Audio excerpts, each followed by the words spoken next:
আসসালামু আলাইকুম সবাইকে নতুন আরেকটা ভিডিওতে স্বাগতম। এই ভিডিওটা হচ্ছে বিশেষ করে ঢাকা বিশ্ববিদ্যালয় অধিভুক্ত সরকারি ৭ কলেজ যারা ভর্তি হতে চাচ্ছেন আপনাদের জন্য।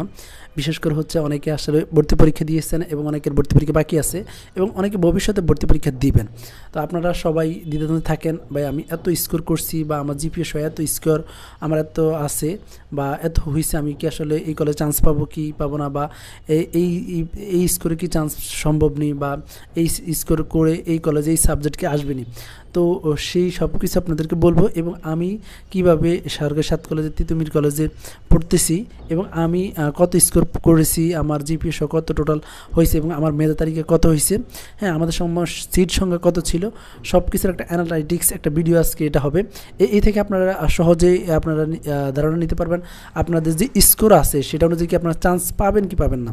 তো আপনারা হচ্ছে ভিডিওটা যদি একটু মনোযোগ সহকারে দেখেন তাহলে আপনারা সব কিছু জানতে পারবেন। এছাড়াও আমি আরও এখানে বলবো আপনার চান্স পাওয়ার পর আপনারা কী করবেন। হ্যাঁ, তারপর হচ্ছে এখানে কি ভাই সেকেন্ড অনেকে আছেন যে ভাই এখানে আমি ভর্তি হয়ে থাকবো, পরবর্তী আমি সেকেন্ড টাইমের জন্য প্রিপারেশন নিব, তো ভাই এটা কি ভালো দিক হবে না। হ্যাঁ, এটা নিয়েও আমি এটা নিয়েও বলবো। তারপর হচ্ছে ভাই এই যে সাবজেক্ট চয়েস কীভাবে দেবো, সাবজেক্ট চয়েস নিয়ে কিছু কথা বলবো।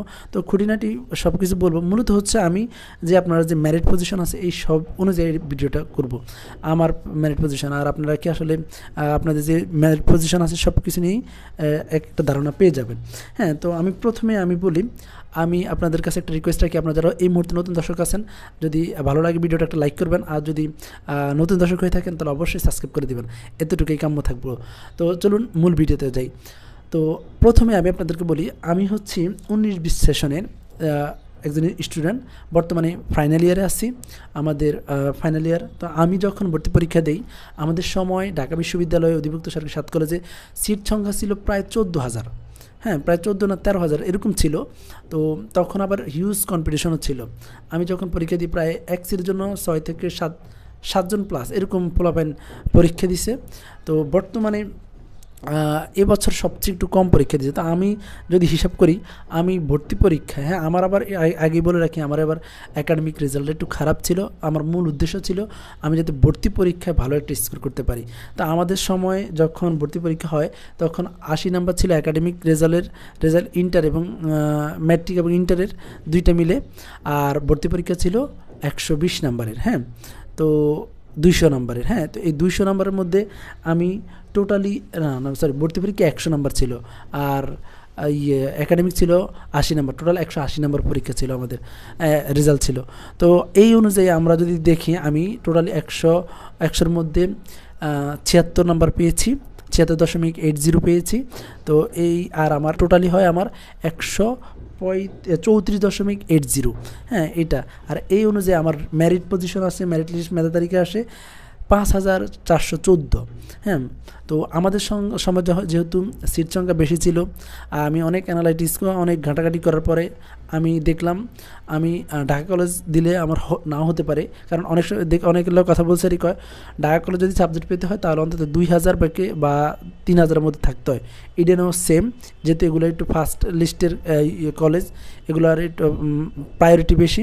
তো তিতুমির কলেজটা আমি একদিন এখান থেকে হাঁটার সময় দেখলাম একটা ক্যাম্পাস আমার ভালো লাগছে, সেই হিসাবে আমার প্রথম থেকে একটা টার্গেট ছিল আমি তিতুমির কলেজে দিব, যতই আসে সাবজেক্ট বা মেরিট পজিশন যাই আসে। পরবর্তী আমি কী করলাম, আমার এই অনুযায়ী আমি তিতুমিরে দিলাম, তিতুমিরে হয়ে গেছে। আর 5 থেকে 5,500-6,000-এর মধ্যে যারা থাকে এরা তিতুমিরে পায়। হ্যাঁ, তো যেহেতু এই বছর সিট সংখ্যা কম এবং আপনার প্রতিদ্বন্দ্বীও কমছে, তাহলে সেই হিসাবে আপনারা যারা হচ্ছে 6,000-ও থাকেন তারাও পাবেন। আর আপনারা যারা অন্তত পাস করবেন, অন্তত একটা স্কোর বলি ধরুন 60 বা 60+ যাদের থাকবে জিপিএ সহ, তারা তিতুমির ঢাকা কলেজ, তারপর হচ্ছে আপনার ইডেন কলেজ, হ্যাঁ মেয়েরা এগুলোর মধ্যে চান্স পাবেন। তো আমি আপনাদেরকে বলে রাখি তিতুমির অন্যান্য বর্তমানে Dhaka college Eden college priority সবসময় বেশি থাকবে, আর অন্যান্য কলেজগুলোর থেকে তিতুমির প্রায়োরিটি একটু বেশি হচ্ছে, কারণ তিতুমিরে এখানে সাবজেক্ট যেগুলো পড়ানো হয় মাস্টার্স এবং অনার্সের, হ্যাঁ এখানে ইন্টার এবং ডিগ্রি কোনো সাবজেক্ট নাই। এরপরে আপনার বাস এবং হলের যে ফ্যাসিলিটি এগুলো অন্যান্য কলেজ থেকে মোটামুটি তিতুমির কলেজে ভালো। আবার এটা যে লোকেশনটা অন্যান্য কলেজ থেকে মোটামুটি অনেকটা ভালো, এই কারণে সবার প্রথম চয়েসে বর্তমানে আস্তে আস্তে যদিও ঢাকা কলেজ থাকে আস্তে আস্তে দিন দিন বাড়তেছে তিতুমির রেটটা। তো আপনারা আসলে কত করলে পাবেন সেটা আমি বলে দিলাম। যারা 60+ করবেন তারা নিশ্চিত থাকবেন আপনার সাবজেক্টও ভালো পাবেন এবং আপনারা এখানে একটা মানে তিতুমির কলেজ চান্স পাবেন। আর আপনাদের যারা হচ্ছে অনেকে আছেন যে ভাই সাবজেক্ট চয়েসের উপর ডিপেন্ড করে অনেক কিছু, অনেকে আছে দেখবেন 2000 সিট মেরিট লিস্ট আছে, তারপরে সে ভালো একটা সাবজেক্ট পায় না, কারণ হচ্ছে কি সে এলোমেলোভাবে সাবজেক্ট চয়েস দেয়। আমি গত বছর এর আগের বছর একটা মেয়ের সাথে কথা বলছি, সে পায়নি। হ্যাঁ, তো কারণ সে যদিও ভালো একটা স্কোর আসছিল, ভালো একটা পজিশন ছিল, সে এমন একটা সাবজেক্ট পাইছে, সে অন্য একটা কলেজে পাইছে, সেখানে সে আর পড়াশোনাই করেনি, পরবর্তী সে অন্য জায়গাতে আবার প্রাইভেট কলেজে ভর্তি হয়েছে। তো দেখেন, আপনারা যদি এরকম ভুল না করেন অবশ্যই সাবজেক্ট চয়েসটা খুব গুরুত্বের সাথে দেখবেন। হ্যাঁ, এইটা নিয়ে আমি আরেকটা ভিডিও করব, তো সেইটা আমি আপনাদের স্ক্রিনে দেখাবো। তো এটা নিয়ে দেখার জন্য আপনারা আমার চ্যানেলটাকে সাবস্ক্রাইব করে পাশে থাকবেন, ইনশাআল্লাহ আপনি দেখতে পারবেন হ্যাঁ কীভাবে সাবজেক্ট চয়েস দেয়। তারপর আমি এখানে আপনাদেরকে আরও কিছু বলে রাখি, ভাই ভর্তি হয়ে থাকি, পরবর্তী আমি সেকেন্ড টাইমের প্রিপারেশন নেব, এটা কেমনভাবে, এটা কি ভালো হবে না খারাপ হবে?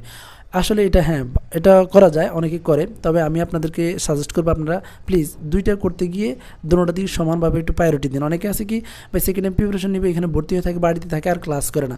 যেহেতু ঢাকা বিশ্ববিদ্যালয় থেকে একটা নিয়ম আছে যে আপনারা 60%-এর নিচে যদি ক্লাস অনুপস্থিত থাকেন তাহলে আপনাদেরকে পরীক্ষা দিতে দেবে না, রেজিস্ট্রেশন করতে দেবে না। তাহলে আপনি ফার্স্ট ইয়ারও পরীক্ষা দিতে পারলেন না, তো ওইখান দিয়ে আরও 1 বছর লস। ওইখান থেকে যদি আপনি কোনো পাবলিক ভার্সিটি আপনার সেকেন্ড টাইম না পান তাহলে সেটাও লস। তো আপনি দুইটাতে ব্যালেন্স করে রাখার জন্য আমি আপনাদেরকে সাজেস্ট করবো, আপনারা যদি এখানে ভর্তি হয়ে থাকেন তাহলে কিছু না কিছু ক্লাস করবেন, প্রেজেন্ট কিছু থাকবেন, আর ওইখান থেকে সেকেন্ড টাইমের প্রিপারেশন নেবেন। যদি এখানে ভালো সাবজেক্ট পান তাহলে এখানে চলে যাবেন, আর যদি নয় তাহলে এখানে পড়বেন। হ্যাঁ, এই আর কি। আর আপনারা অনেকে আছেন যে আসলে জানতে চান যে আসলে ভাই সাবজেক্ট ভালো হবে না কলেজ ভালো হবে? আমি অবশ্যই বলবো সাবজেক্ট ভালো হবে, আর কলেজটা ভালো হয় তখনই যদি আপনি যেখানে 4টা বছর থাকবেন, 1টা 2টা না, হ্যাঁ 1টা 2টা দিন না, 4টা বছর থাকতে হলে এখানে আপনার একটা কলেজের সাবজেক্ট, আপনার যে সাবজেক্টটা যদি মর্মতন হয় তাহলে পড়াশোনা করতে আপনি স্বাচ্ছন্দ্য বোধ করবেন, এখানে আপনার ভালো একটা রেজাল্ট হতে পারে। হ্যাঁ, তো আপনারা অবশ্যই এই দেখবেন সাবজেক্টটা আর মেরিট অনুযায়ী একটু সুন্দর করে সাজাবেন। আপনার যেই সাবজেক্টটা প্রথমে থাকে, প্রথম চয়েস থাকে, সেটা প্রথমে রাখবেন, এরকমভাবে ধারাবাহিকভাবে। তো এটা নিয়ে আমি ভিডিও করব, সেটা দিব আপনাদেরকে। তো আপনারা যারা হচ্ছে মূলত জানতে চান আসলে আমার কত স্কোর ছিল, আমি কিভাবে এখানে তিতুমির কলেজে চান্স পাইছি এবং আমার যে চয়েস অনুযায়ী আমি পড়ছি, আমি কিন্তু প্রথম চয়েস যেটা দিছি বাংলা সাবজেক্ট, আমার প্রথম বাংলা সাবজেক্টে চলে আসছে, আমার প্রথম মেরিট লিস্টে চলে আসছে। তো আপনারা সাবজেক্ট চয়েস দেওয়ানোর সময় খুব সতর্কতার সাথে দিবেন, ইনশাল্লাহ সেটা নিয়ে ভিডিও করব। তো এই যে আমার যে স্কোর আছিল, আমার স্কোর দিয়ে আমি মূলত একটা অ্যানালাইসিস দেখাইলাম, আমি টোটালি ভর্তি পরীক্ষা 76 নাম্বার পেয়েছি 100-তে।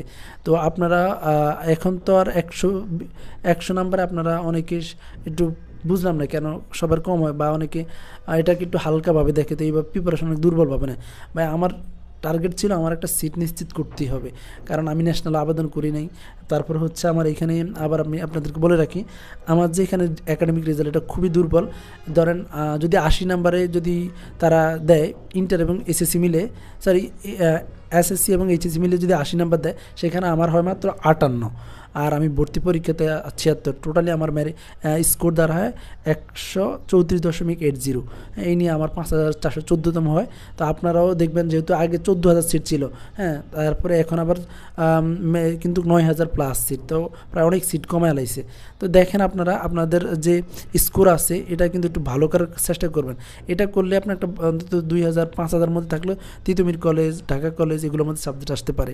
হ্যাঁ, 5,000+ বা 6,000, যেহেতু এই বছর একটু কম্পিটিশন কম, সেহেতু এই বছর একটু ভিন্ন চোখে দেখবেন। কিন্তু সবসময় সব বছর কিন্তু এরকম না।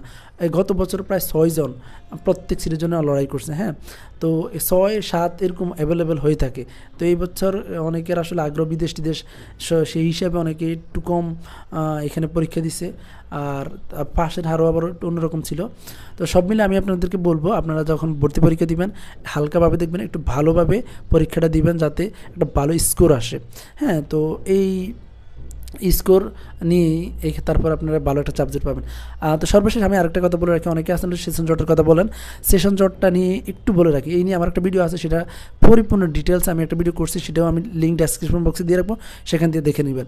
তবে আমি আপনাদেরকে বলে রাখি, 7 কলেজের একটা তুলনামূলক একটা হিসাব দেয় সেশন জটের। ধরুন আমি 19-20 সেশনে যখন ভর্তি হই 7 কলেজে, তখন আমার একটা বন্ধু ঢাকা বিশ্ববিদ্যালয়ে ভর্তি হয়, তার বর্তমানে কি আমি এখন 4th ইয়ারে, সে এখন 4th ইয়ারে, তার 4th ইয়ার ফাইনাল চলতেছে। আমার 4th ইয়ারের ফাইনাল সেপ্টেম্বরে আমাদের অলরেডি ঘোষণা দিয়ে দিছে।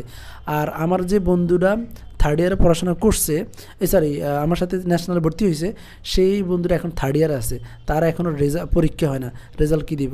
তো সে এখনও থার্ড ইয়ারে পড়ে আছে, প্রায় 2 বছর থেকে 3 বছর তারা ডিফারেন্স হয়ে গেছে আমাদের থেকে। আমরা প্রায় ঢাকা বিশ্ববিদ্যালয় থেকে প্রায় 1 বছরের ডিফারেন্স, আর ঢাকা বিশ্ববিদ্যালয় আমাদের থেকে প্রায় 5-6 বছর ডিফারেন্স।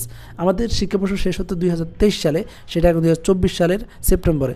এটা হচ্ছে এই কারণেই, শুধু করোনার জন্য। করোনা না হলে বর্তমানে মানে ঢাকা বিশ্ববিদ্যালয় যে 7 কলেজ আছে এগুলোতে সেশন জট হয় না। তবে আমি আপনাদেরকে বলে রাখি, ন্যাশনালের চেয়ে অনেক গুণ, 1000 গুণ ভালো 7 কলেজ। কেন 7 কলেজে আমি আমার বোনকে গত বছর 22-23 সেশনে ভর্তি করাইছি। আমাদের ঢাকা বিশ্ববিদ্যালয়ের অধিভুক্ত 7 কলেজ আছে, এইখানে যারা পড়াশোনা করে ওদের অলরেডি নোটিশ দিয়ে দিছে, এদের আর মেবি জুন থেকে জুলাই মাসে ওদের ফাইনাল, ফার্স্ট ইয়ার ফাইনাল। আর ও যারা হচ্ছে ইয়েতে পড়ে, ন্যাশনালে পড়ে, আমার বোন, তাদের এখন মাত্র ফর্ম ফিল আপ হয় না। তো তাদেরকে নিয়ে তাদের অনেক বিলম্ব হয় জাতীয় বিশ্ববিদ্যালয়। তো সেই থেকে অনেকটা ভালো, প্রাইভেট থেকে আবার 7 কলেজ ভালো এটা বলবো না, প্রাইভেট ওইখানে টাকা দিলে ভালো পড়াশোনা হয়, টাকা দিলে ভালো জায়গাতে আপনি পড়তে পারবেন। তো পাবলিক 7 কলেজ আবার হচ্ছে ন্যাশনাল, এই 3টার কম্বিনেশন আমি যদি বলি, মিডল ক্লাস ফ্যামিলিতে যারা বিলং করেন তাদের জন্য 7 কলেজ একটা বেস্ট হয়ে থাকতে পারে। তো বন্ধুরা, এই ছিল মূলত আজকে বিষয়বস্তু। তো এই ছাড়া যদি আপনাদের আর কোনো কিছু জানা থাকে তাহলে আমাকে অবশ্যই কমেন্ট করেন, কমেন্ট করলে আমি সেখানে রিপ্লাই করবো। আর 7 কলেজ নিয়ে আরও কিছু ভিডিও আসবে, ইনশাআল্লাহ দেখা হবে পরবর্তী ভিডিওতে। সে পর্যন্ত ভালো থাকবেন, আসসালামু আলাইকুম। আর অবশ্যই সবাই কিন্তু চ্যানেলটাকে সাবস্ক্রাইব করে দেবেন। আসসালামু আলাইকুম।